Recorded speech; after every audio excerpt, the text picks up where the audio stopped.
I ask you all, why are you in this fight for social justice?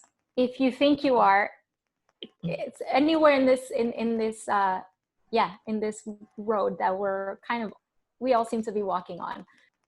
Well, I'm obviously most interested to hear from you all, so, and especially recent graduates. So maybe Kim, if you want to start us off, that would be great. I would say what we're experiencing now is just a human rights issue that's carried over in this country for 400 plus years. And it's an issue in society that's never necessarily left. I would say that it's, transformed or taken different forms or shaped into different ways. And I think at this point where we are, while we have made some progress, there are some other things that have kind of like went under the radar and we don't notice them, and things happen and things come to light. And now we're in a position where we have to question the institutionalized system that's in place. And it's traumatizing to see, when you look at somebody on television, you see somebody who is just passed or murdered or, has been failed by the system, and you can't help but look and like relate to the person. It's like you see yourself in that person, you see your friends, you see your family.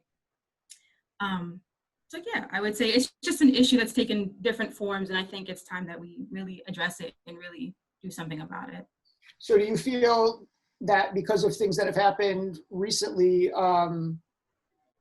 you are more invested in this now, or do you find yourself more active now, more motivated now, or is it something that has always been there, that you've always been active in? Of course, it's been in your life in some way, but are you more active now, or?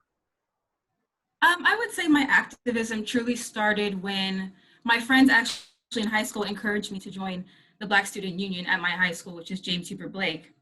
I've always struggled throughout my life with sort of like my identity, sort of my identity. I'm biracial, I'm Black, and I'm white.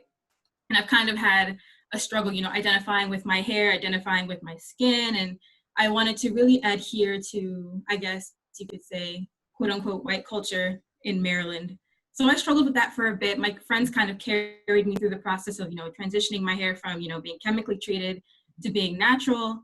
So that was a really big thing for me too, because that really, helped me with my identity and who I am and the confidence that I've built in my self-concept.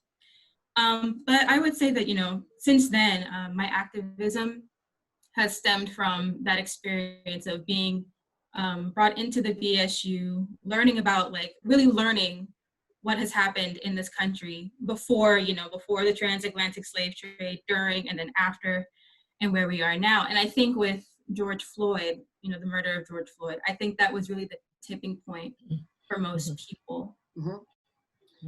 What about you, Vilma?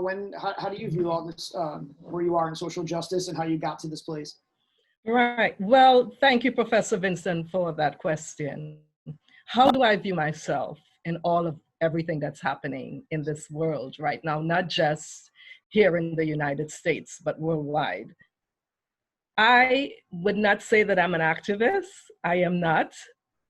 But I try as a human being to stay abreast and to stay on top of all issues concerning humanity, period. Regardless of your color. So not necessarily an activist, but again, trying to stay abreast with all of the news, with everything that's happening. Our world right now has been topsy-turvy, turned upside down pretty much with all of the race issues. But what has been heavy on my heart is I would like to take the opportunity to bring some clarity on the subject. Am I colorblind or am I color brave? I do recall making the statement colorblind at our first Zoom meeting discussion. I believe it was on racial justice on June the 16th, 2020. The clarity for me comes from my cultural background that I believe would fuel the discussion that we have today. Am I colorblind or am I color brave? Well, I was born in 1962 and I was born free. if I may say that. I was born a free human being on April the 5th, 1962 in the island of Trinidad and Tobago. Trinidad and Tobago has a very diverse society we call a cosmopolitan society. And that cosmopolitan society is better known as a melting pot. But I migrated to the US in 1989.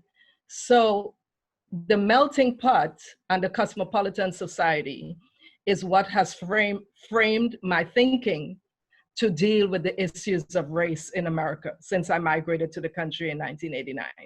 So to answer your question again, no, I am not an activist, but I do have a background and culture that I come from that has framed my thinking to be able to deal with all races in a humanity way. Yeah. Yeah, I mean, for me, I came to this, I have been an activist, and for pretty much my entire life, as an academic, as a social activist, or a grassroots activist.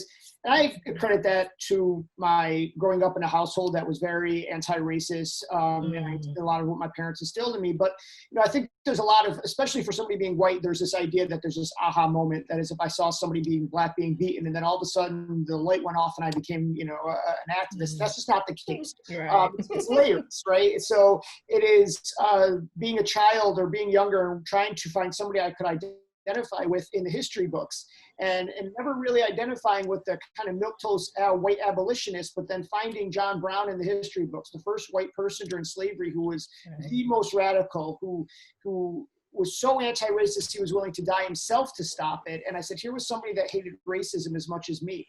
Or, teaching down in Florida in the same town that Trayvon Martin was murdered in, and teaching there when that happened and seeing what that did to my students, my Black students, and being involved with them. Having a niece who, like Kimberly, having a niece who is biracial. My niece is now 13. My brother-in-law is African-American, but I remember when she was 5 years old and my sister calling me and saying that my niece came home from school, from daycare, and said, Mommy, what color is my skin? And my sister said, your skin color is beautiful. Why do you ask? And she said, because the little girl said I couldn't play with her because I had the wrong skin color. Oh.